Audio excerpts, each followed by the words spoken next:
தேர்தலில் தோல்வியுற்ற போதும் எடப்பாடி பழனிசாமி பிஜேபி எதிர்ப்பை தொடர்கிறார். அதிமுகவுக்கு பாஜக என்னைக்குமே வேஸ்ட் லக்கேஜ் தான், அதை தூக்கி சுமக்க வேண்டிய அவசியம் அவங்களுக்கு கிடையாது. எஸ்பி வேறுபடி சொன்னார், 2 பேரும் கூட்டணி அமைச்சிருந்தா கிட்டத்தட்ட 10-15 சீட் ஜெயிச்சிருக்கோம் அப்படின்னு. ஜெயலலிதா எடுத்த முடிவு தவறானது என்று அதிமுகவில் அன்றைக்கு 2ஆம் கட்ட தலைவர்கள் பேசியிருக்க முடியுமா?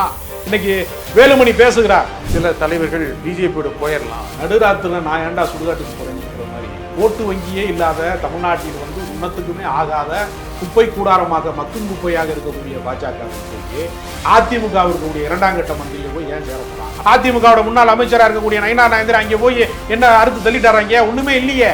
4 எம்எல்ஏ வச்சிருக்கிற பாஜக மிகப்பெரிய கட்சினா விடுதலை சிறுத்தைகள் கட்சிக்கு கூட தான் 4 எம்எல்ஏ இருக்கு தமிழ்நாட்டுல. 4 எம்எல்ஏ வச்சிருக்கிறவங்க பெரிய ஆள்னா திருமாவளவன் தானே தமிழ்நாட்டில் பெரிய ஆளு. அண்ணாமலை எப்படி பெரிய ஆளா இருக்க முடியும்? ஏன் சசிகலாவை சேர்த்துக்கூடாது, ஏன் ஓபிஎஸ் சேர்த்துக்கூடாது? அவர் சிறைச்சாலைக்கு போயிட்டு திரும்பி வந்த போது ஏதோ நடக்க போகிறது, அவர் சமாதியில போய் ஓங்கி அடி சத்தியம் பண்ணிட்டு போனாரு, ஏதோ ஜான்சி ராணி லட்சுமி பாய் வீரமுந்தைய வேலு நாச்சியார் மாதிரி சத்தியம் பண்ணிட்டு போனாரு அப்படிலாம் பில்டப் கொடுத்தாங்க. ஆனால் திரும்பி வந்து அவங்க என்ன சொன்னாங்க? ஒண்ணுமே செய்யல, நான் அரசியலே இல்ல. இப்போ கவுண்டர் கட்சிங்கிற ஒரு பிராண்ட் வந்துருச்சுல்ல.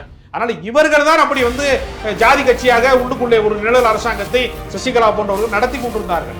கவுண்டர் கட்சி, தேவர் கட்சின்னு சொன்னா இந்த கட்சி மீண்டும் நாசமா போகிறது உள்ள உடம்ப போறது இல்லை அப்படின்னு எடப்பாடி சொல்றாரு. அதிமுக என்கிற டைட்டானிக் கப்பலின் முதல் ஓட்டை போட்டவர் ஓபிஎஸ் தான். அவரால் தான் அந்த கட்சி சீரழிந்தது. புறக்கணிப்பது அதிமுகவுக்கு நல்லது. தோற்று போனாலும் கூட வாக்கு வங்கி இருக்கிறது. வெறும் வாக்கு வங்கி வைத்து என்ன செய்வது? எல்லாருமே சொல்றான், தோற்று போன ஒரு எம்எல்ஏ இல்லாதவன், ஒரு கவுன்சிலர் இல்லாத கட்சி நடத்துற பல பேர் என்ன சொல்றானா, எங்கள் கட்சி 8% பெற்று விட்டது, எங்கள் கட்சி 7% பெற்று விட்டது. சீமானோட கூட்டணி வர வாய்ப்பு இருக்கா? பெரும்பான்மையான வாய்ப்பு இருக்கிறது. வணக்கம் நண்பர்களே. மத்திய பட்ஜெட்டை எடப்பாடி பழனிசாமி எதிர்க்கிறார். தொடர்ந்து பாஜக எதிர்ப்பு தொடருமா? கட்சிக்குள் இதற்கான நிர்பந்தம் இருக்கிறதா? இதை பற்றி பேசுவதற்காக அரசியல் விமர்சகர் திரு ராஜகம்பீரன் இங்க வந்திருக்கிறார். வணக்கம் திரு ராஜகம்பீரன். வணக்கம். மத்திய பட்ஜெட்டை தமிழக முதலமைச்சர் எதிர்க்கிறார், கண்டிக்கிறார். அதே மாதிரி எதிர்க்கட்சி தலைவர் எடப்பாடி பழனிசாமியும் கடுமையாக எதிர்த்திருக்காரு. என்ன காரணம் நினைக்கிறீங்க? பிஜேபி எதிர்ப்பில் அவர் தொடர்வார் நினைக்கிறீங்களா? மத்திய பட்ஜெட்டை விமர்சனம் செய்வது மட்டுமே இந்த சூழலில் ஏற்றது அப்படின்னு நினைக்கிறாரா? ஸ்டாலின் அவர்கள் திமுகவினுடைய ஆட்சி என்பது இந்தியா கூட்டணியிலே இடம்பெற்று பாஜக எதிர்ப்பை கடுமையாக நாடாளுமன்ற தேர்தலில் முன்வைத்தது. அதற்கான பலனை 40 தொகுதிகளிலும் நாடாளுமன்ற உறுப்பினர்களை தமிழ்நாட்டிலே 39, புதுச்சேரியை சேர்த்து 40லும் அதற்கான அதிகாரத்தை அவர்கள் அறுவடை செய்திருக்கிறார்கள். 40 நாடாளுமன்ற உறுப்பினர்கள் வென்றிருக்கிறார்கள். 40 இடங்களிலும் கோட்டை விட்ட போதும் பாஜக எதிர்ப்பை கைவிடாமல் எடப்பாடி பழனிசாமி இருக்கிறார் என்று சொன்னால், அதற்கான பலன் வராத போதும் பாஜக எதிர்ப்பில் அவர் உறுதியாக இருக்கிறார் என்று சொன்னால், அதிமுகவை காப்பாற்ற வேண்டும், இந்த கழுகை நம்பி கோழி குஞ்சை கொடுக்கக்கூடாது என்ற ஒரு முடிவுக்கு அவர் வந்திருக்கிறார்.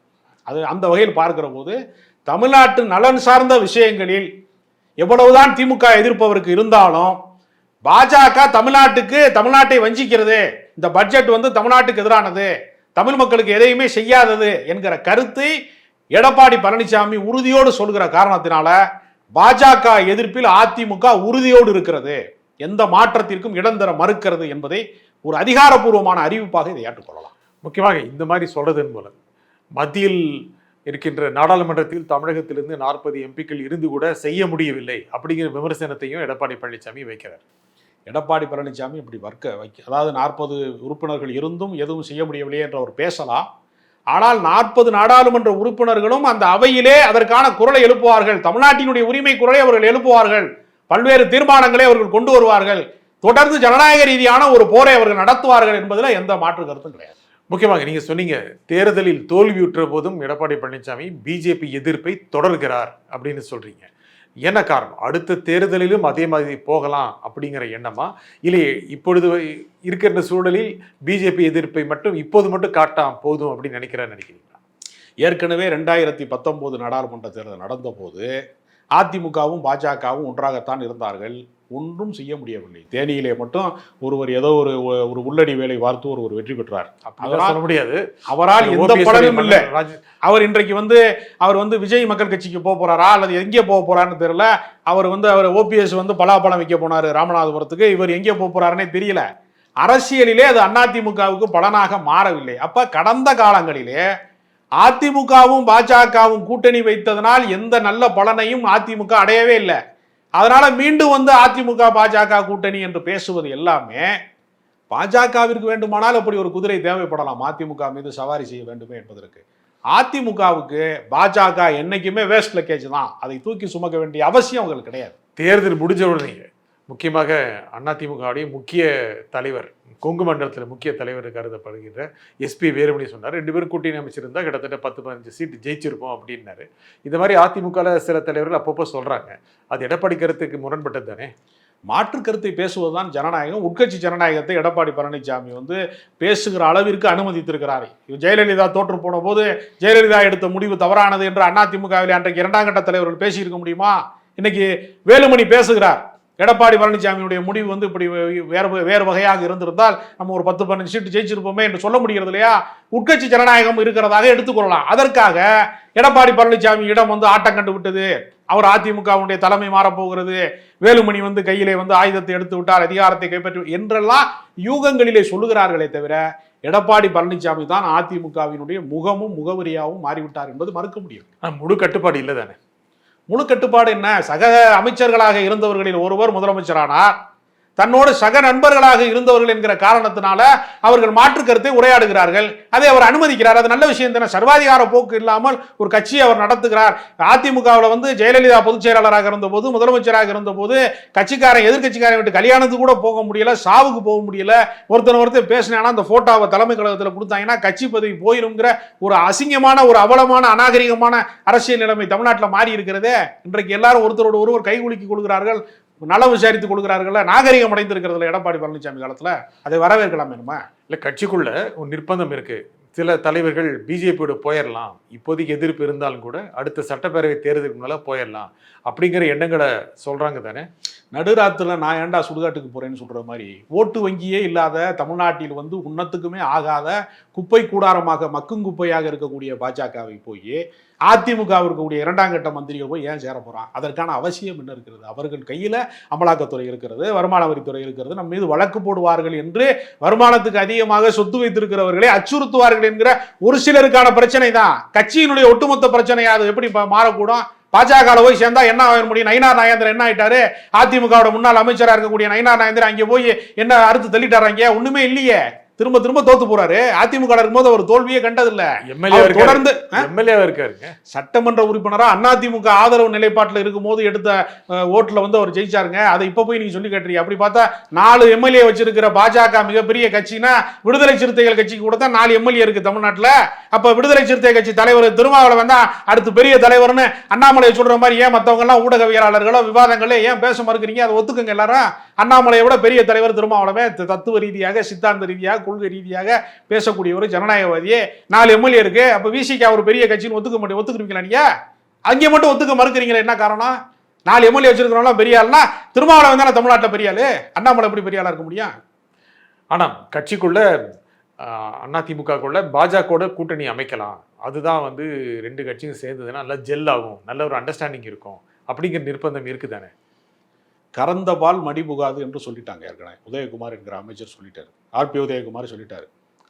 கருவாடு மீனாகாது, கறந்த பால் மடி புகாதுன்ட்டாரு. கடந்த காலத்துல காளிமுத்து அவர்கள் வந்து சபாநாயகர் அவர்கள் மேடை தோறும் சொன்ன வார்த்தை அது. அதைத்தான் வந்து நீ சொல்லிட்டாங்க. அப்ப இதற்கு மேல் என்ன விளக்க வேண்டியிருக்கு? மறுபடியும் கறந்த பால் மடி புகாது. ஒரு நாளும் நாங்கள் மீண்டும் பாஜகவோடு போக மாட்டோம் என்பதே அதிகாரப்பூர்வமாக மீண்டும் மீண்டும் அவங்க அறிவிச்சுக்கிட்டே இருக்கிறாங்க. அவங்க எஸ்டிபிஐ மாநாட்டில் சொன்னாங்க. சமீபத்தில் எஸ்டிபிஐ விருது வழங்கக்கூடிய விழா ஒன்று சென்னையில் நடந்த போது வைகை செல்வன் அதே கருத்தை சொன்னார். நாங்கள் ஒரு நாளும் பாஜகவோடு நாங்கள் எவ்வித உறவு வைத்துக் கொள்ள மாட்டோம் என்பதை நான் வந்து எடப்பாடி பழனிசாமியின் சார்பாக இந்த மன்றத்தில் நான் அறிவிக்கிறேன்னு சொன்னார். ஆனால் கட்சிக்குள்ள ஒரு முணுமுணுப்பு தொடங்கிருச்சுல்ல, எடப்பாடி பழனிசாமிக்கு நெருக்கடி தர மாதிரி. ஏன்னா தோல்வி தொடர்பாக அவர் நடத்துகின்ற கூட்டங்களில் எல்லாமே ஏன் சசிகலாவை சேர்த்துக்கூடாது, ஏன் ஓபிஎஸ்ஸை சேர்த்துக்கூடாது, ஏன் மறுபடியும் பிரிந்தவர்கள் ஒன்றாகக்கூடாது அப்படிங்கிற பேச்சு இருக்கத்தானே செய்து. சசிகலா சுற்றுப்பயணம் போனார். தமிழ்நாட்டில் ஏதாவது ஒரு அரசியல் அலை வந்திருக்கிறதா? மாற்றம் வந்திருக்கிறதா? தங்களுடைய அங்கீகாரத்துக்காக ஊரா கார் போட்டு நீங்க அலைகிறீங்க. அதுவும் போய் அரங்க கூட்டங்கள், சின்ன சின்ன அறை கூட்டங்கள்ல போய் நீங்க பல ஆடுகளை சந்திக்கிறீங்க. எல்லாருக்குமே நீங்க காசு வாங்கிட்டு தான் கடந்த காலத்துல சீட்டு கொடுத்தீங்க.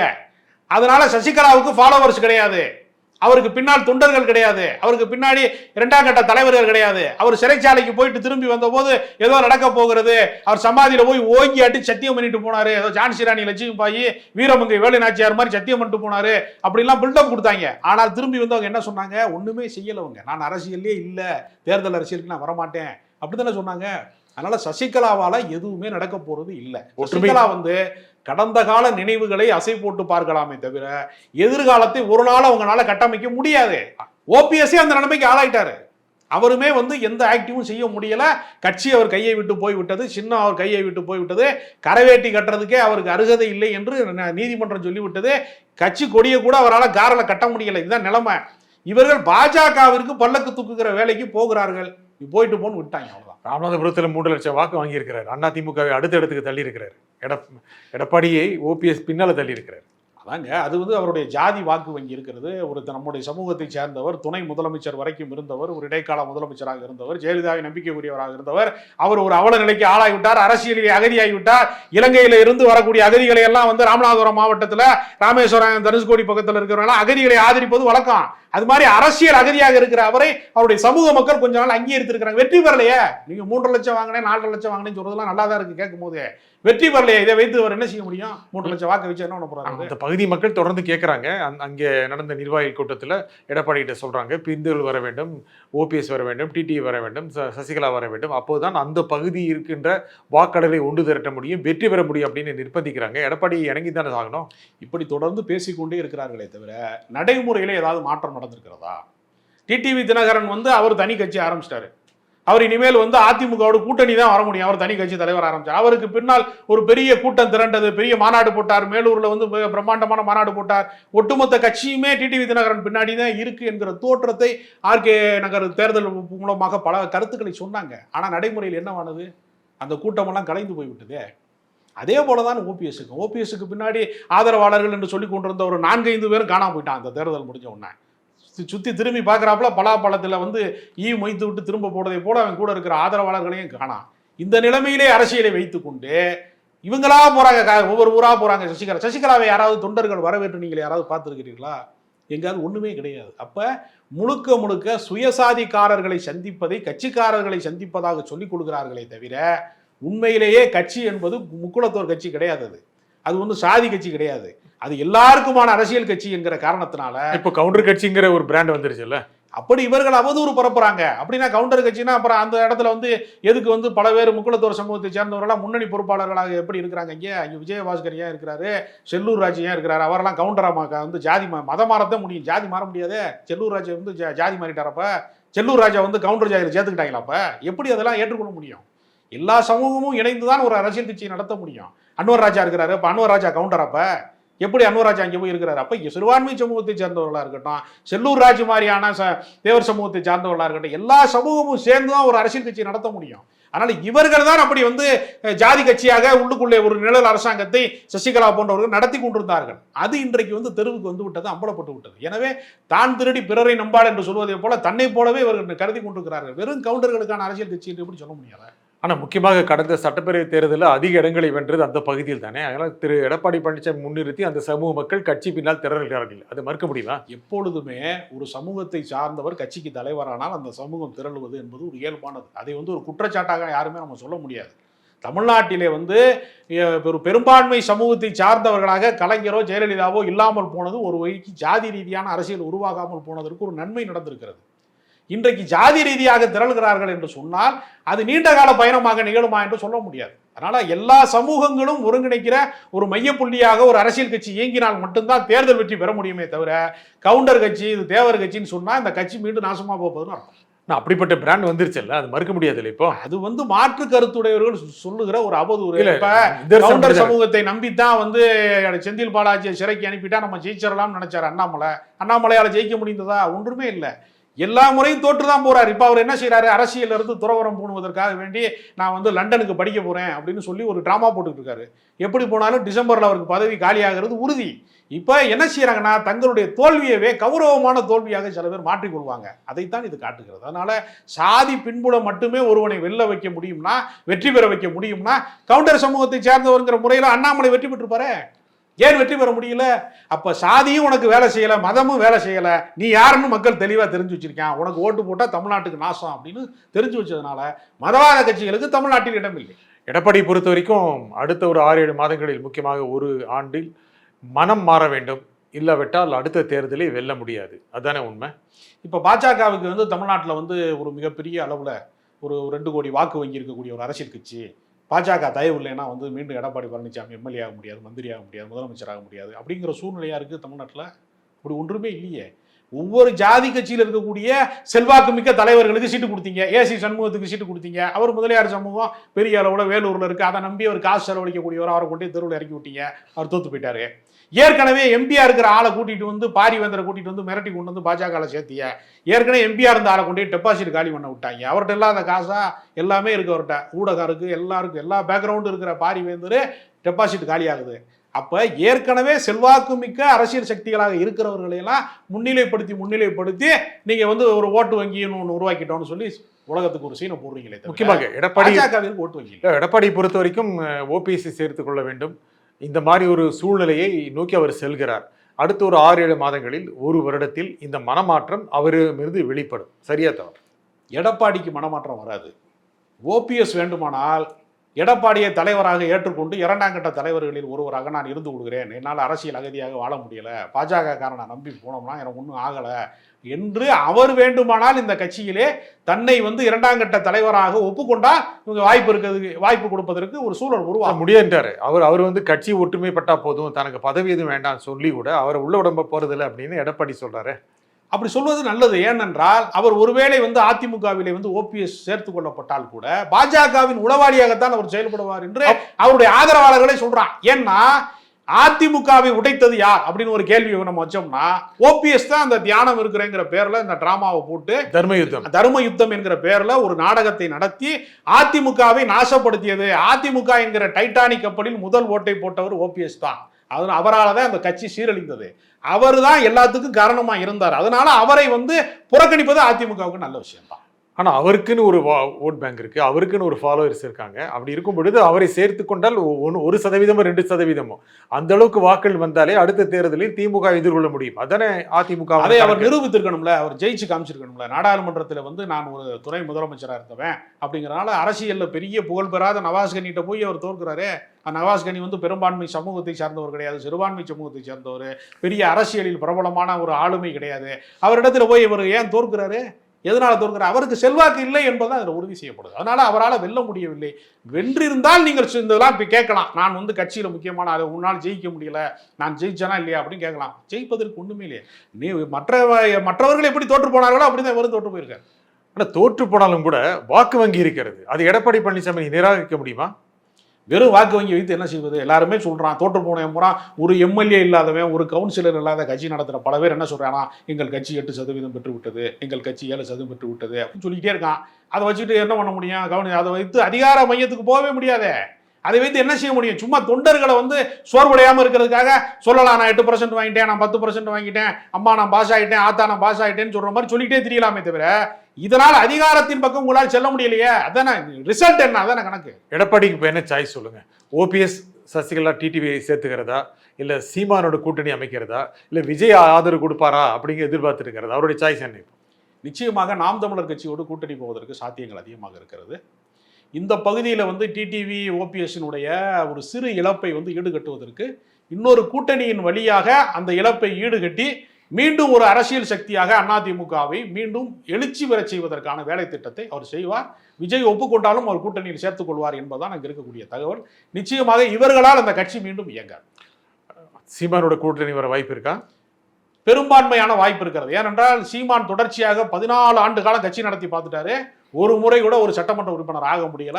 கட்சிக்காரர்கள் சோர்ந்து இருக்கிறார்கள், செலவழித்தவர்கள்லாம் வீணா போச்சேன்னு நினைக்கிறாங்க. இந்த முறை கூட்டணி வைத்தால்தான் கட்சியை காப்பாற்ற முடியும் என்கிற நிலைமை சீமானுக்கு இருக்கிறது. அவரே வந்து விக்கிரவாண்டி தேர்தலில் அதிமுக எனக்கு ஆதரவு தர வேண்டும் வெளிப்படையாக கேட்டதன் மூலமாக கூட்டணிக்கான ஒரு சிக்னல் வளர்ந்து விட்டது.